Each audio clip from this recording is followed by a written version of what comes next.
সবাইকে আবার স্বাগত জানাচ্ছি। এখন আমরা যে বিষয়টা নিয়ে আলোচনা করব সেটা হচ্ছে ইলেকট্রিক ডাইপোলের জন্য কোনো একটা পয়েন্টে ইলেকট্রিক ফিল্ড ক্যালকুলেশন। তো ইলেকট্রিক ডাইপোল কাকে বলে আশা করি তোমরা সবাই জানো, যেখানে একটা প্লেসে প্লাস চার্জ আর same amount of minus charge একটা certain amount of distance maintain করে নিজেদের মধ্যে কোএক্সিস্ট করে, সেই কম্বিনেশনটাকেই বলা হয় ইলেকট্রিক ডাইপোল। তো ইলেকট্রিক ডাইপোলের ক্ষেত্রে ডাইপোল মোমেন্টের যে ইকুয়েশন সেটা হচ্ছে যে কোনো একটি চার্জের ভ্যালু এবং তাদের মধ্যবর্তী দূরত্ব। ক্যালকুলেশনের সুবিধার জন্য আমরা মিডিলের ডিস্টেন্সটাকে 2L নিলাম, তোমরা L ধরেও কাজ করতে পারো, অসুবিধা কিছু নেই। পিকে যদি ভেক্টরিক্যালি রিপ্রেজেন্ট করি তাহলে এলের যেদিকে ডিরেকশন হবে পি এরও ডিরেকশন সেই দিকে, এবং সেটা কনভেনশনালি আমরা নেগেটিভ চার্জ থেকে পজিটিভ চার্জের দিকে ধরে থাকি। তো এই ব্যাপারগুলো মাথায় রেখে আমরা তিনটে পজিশনে ইলেকট্রিক ফিল্ড ক্যালকুলেট করে থাকি। একটা অ্যাক্সিয়াল পজিশন, একটা বাইসেক্টরের উপর মানে লম্ব সমদ্বিখণ্ডকের উপর, আর একটা যে কোনো একটা পজিশনে। তো আমি আজকে মেনলি যে কোনো পজিশনটার জন্যই ক্যালকুলেশন করে তোমাদেরকে দেখাবো। আগের দুটো থেকে আমরা যা যা ফর্মুলা পেয়েছিলাম সেগুলোকে গাইড হিসেবে পাশে আমি লিখে রাখছি, যাতে আমাদের দরকারে আমরা তার হেল্প নিতে পারি। তাহলে গাইড হিসেবে ফার্স্টে আমি অ্যাক্সিয়াল পজিশনের জন্য ফর্মুলাটা লিখব। অ্যাক্সিয়াল পজিশন মানে আমি plus Q R minus Q তার ওই লাইন বরাবরই টার্গেট পয়েন্টটাকে ধরে নিয়েছিলাম মিডিল থেকে আর ডিস্টেন্সে, ঠিক আছে। তো সেক্ষেত্রে আমরা ইলেকট্রিক ফিল্ডটা ওই লাইন বরাবরই বাইরের দিকে পেয়েছিলাম ই, যেখানে ই এর ফর্মুলা ছিল E equal to 1/4πε0 2p r divided by R square minus L square তার হোল স্কোয়ার। যখন R very very greater than L হয়ে গেছিলো, এল বা 2L যাই বলো না কেন, তখন E equal to 1/4πε0 just 2p/r cube. এটা অ্যাক্সিয়াল পজিশনের জন্য। এর একই রকমভাবে যদি আমরা লম্ব সমদ্বিখণ্ডকের উপর ক্যালকুলেট করে থাকি তাহলে সেই ক্ষেত্রে ফর্মুলাটা একটু চেঞ্জ হয়ে যাবে। ফর্মুলা চেঞ্জ হয়ে গিয়ে কী পাচ্ছি আমরা একটু দেখে নিই। তাহলে সেই ক্ষেত্রে এখানে প্লাস চার্জ এবং মাইনাস চার্জ দেখাচ্ছে একই রকমভাবে। টার্গেট পয়েন্টটা এখন বাইসেক্টরের ওপর আর ডিস্টেন্সে আছে, তো তার জন্য ইলেকট্রিক ফিল্ড কোন দিকে পাবো আমরা, প্লাস থেকে মাইনাসের দিকে প্যারালালি। এটা হচ্ছে ইলেকট্রিক ফিল্ডের ডিরেকশন, এবং তার জন্য ইলেকট্রিক ফিল্ডের ভ্যালু আমরা পেয়েছিলাম সেটা হচ্ছে E equal to 1/4πε0 p/r square plus L square power 3/2। এই ক্ষেত্রেও যদি আমরা R very very greater than 2L এই কনসেপ্টটা লাগাই তাহলে E equal to 1/4πε0 just p/r cube. তাহলে খেয়াল রাখতে হবে, যদি অ্যাক্সিয়াল পজিশন হয় তাহলে 2p/r কিউব, আর যদি বাইসেক্টরের ওপর হয় তাহলে p/r কিউব। আর ডিরেকশনগুলো একটু খেয়াল রেখো। অ্যাক্সিয়াল পজিশন হলে টার্গেটটা যেখানে আছে সেই লাইন বরাবরই বাইরের দিকে, আর বাইসেক্টরের ওপর হলে টার্গেট যেখানে আছে সেইখান থেকে ডাইপোলের সঙ্গে প্যারালালি প্লাস থেকে মাইনাসের দিকে। ইলেকট্রিক ফিল্ড প্লাস থেকে মাইনাসের দিকেই যায়। এই কথাগুলো মাথায় রেখে এবার আমরা কি করব, ইলেকট্রিক ডাইপোলের জন্য আর কমা থিটা এরকম একটা পোলার কোঅর্ডিনেট দেওয়া আছে, এই পয়েন্টে ইলেকট্রিক ফিল্ড ক্যালকুলেশন শিখব। তো সেটা করার জন্য প্রথমেই ডাইপোলটাকে ভালোভাবে এঁকে নেবো আমরা, দেখতে থাকুন। তাহলে ডাইপোলটা আঁকছি, প্লাস কিউ মাইনাস কিউ, মাঝের এই যে ডিস্টেন্স তাকে আমরা সুবিধার্থে ধরে নিই 2L। টার্গেট পয়েন্টটা ডাইপোলের সেন্টার থেকে আর ডিস্টেন্সে এইখানে আছে ধরলাম, তার কোঅর্ডিনেট আর থিটা, তার মানে এই অ্যাঙ্গেলটা হচ্ছে থিটা। এবার কি করব, এইবার এই পয়েন্টটাকে ওয়াই বলে অ্যাসাইন করে দিলাম।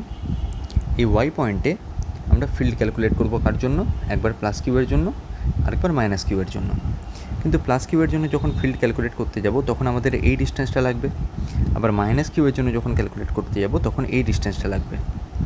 তাহলে এতগুলো ডিস্টেন্স তো মেজার করা আমাদের পক্ষে সম্ভব নয়, কেননা এক্ষেত্রে পাইথাগোরাস থিওরেম লাগবে না, যেহেতু ওটা সমকোণী ত্রিভুজ হচ্ছে না।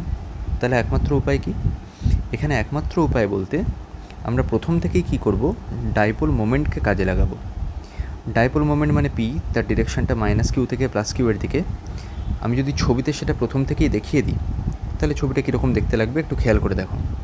প্রথমেই আমি এখানে ডাইপোলের ডিরেকশানটা দেখিয়ে দিচ্ছি, ডাইপোল মোমেন্ট -q থেকে +q-এর দিকে, তাকে আমি পি বলে লিখে রাখছি, পি দিয়ে রিপ্রেজেন্ট করা হয়।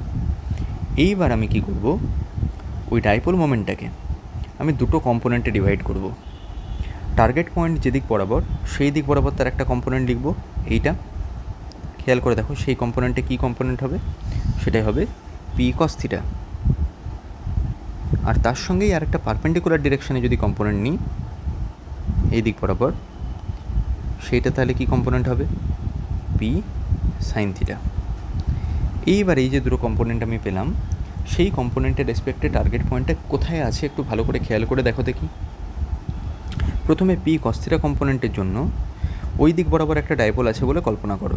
ডাইপোল মোমেন্ট যেদিকে থাকে সেদিক বরাবর একটা ডাইপোলও থাকে ভাবতে পারি আমরা। তাহলে পি সাইন থিটা যেদিক বরাবর আছে সেদিক বরাবর যদি আমি একটা ডাইপোল আছে বলে কল্পনা করি, তাহলে সেই ডাইপোলের রেসপেক্টে টার্গেট পয়েন্ট ওয়াই দেখো তো কীরকম অবস্থানে আছে, অ্যাক্সিয়াল পজিশানে আছে না, অ্যাক্সিসের ওপর। তাহলে সেইটার জন্য অ্যাক্সিয়াল পজিশানে ইলেকট্রিক ফিল্ড কী বরাবর হয়, এখানে ছবিতে দেখতেই পাচ্ছ তোমরা, ওই লাইন বরাবরই বাইরের দিকে বেরিয়ে যায়। তাহলে এখানেও আমরা কী করব, পি কস থিটা বরাবর বাইরের দিকে ইলেকট্রিক ফিল্ড বার করে দেখিয়ে দেবো, তাকে আমি E1 নাম দিলাম। ওকে, যেহেতু ডিরেকশন দেখাচ্ছি ভেক্টর সিম্বল দিয়ে দিয়েছি।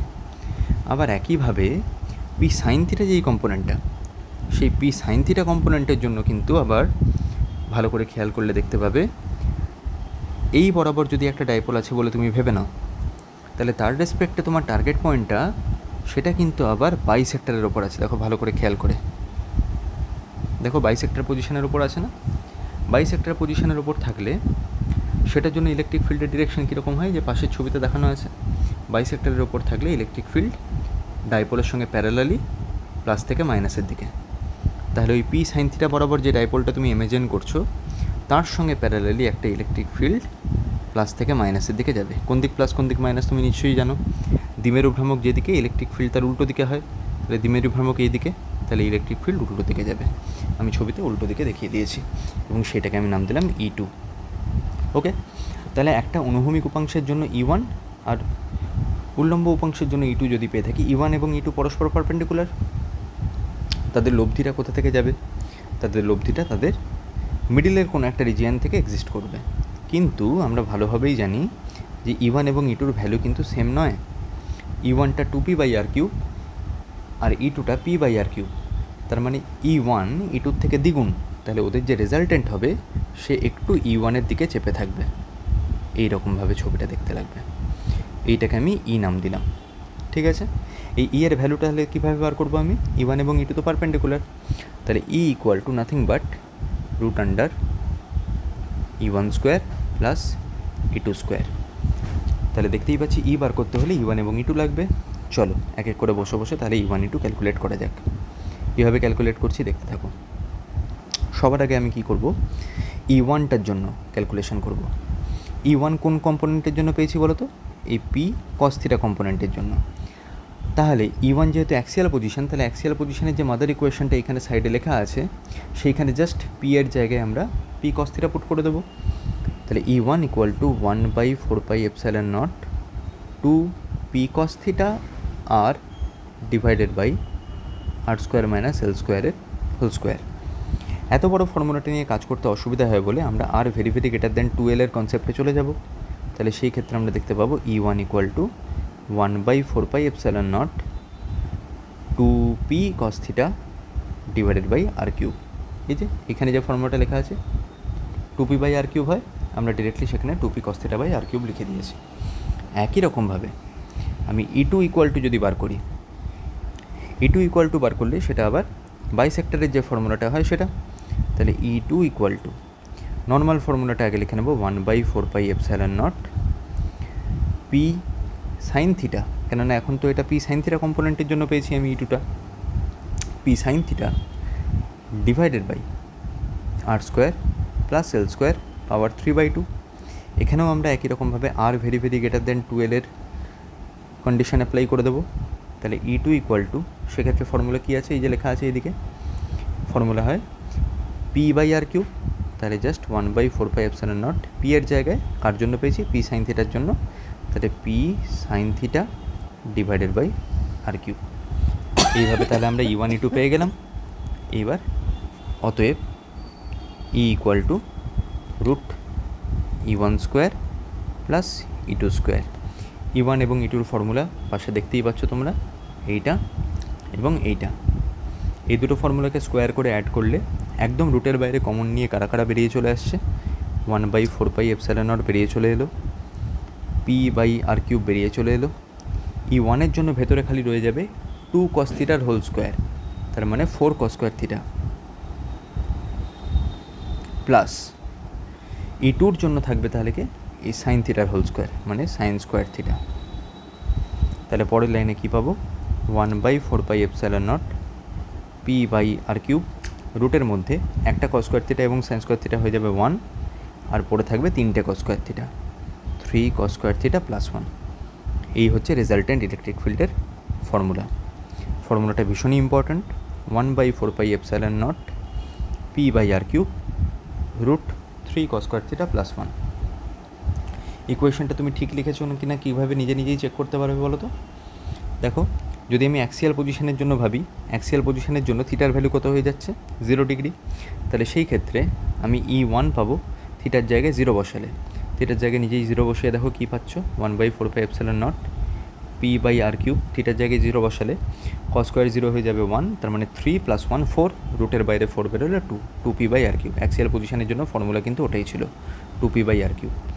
একই রকমভাবে যদি আমি বাইসেক্টরের ওপর বার করতে চাই, তাহলে সেই ক্ষেত্রে আমি পাবো E2, বাইসেক্টরের ওপর বার করছি মানে থিটার জায়গায় 90 ডিগ্রি বসবে, থিটা 90 বসলে 1/4πε0 পি বাই আর কিউব যেমন আছে থাক, রুটের মধ্যে cos স্কোয়ার 90 মানে ওইটা পুরোপুরি 0 হয়ে গেল, ভেতরে শুধু 1 পড়ে আছে, রুটের মধ্যে 1, তার মানে পি বাই আর কিউবই থাকবে।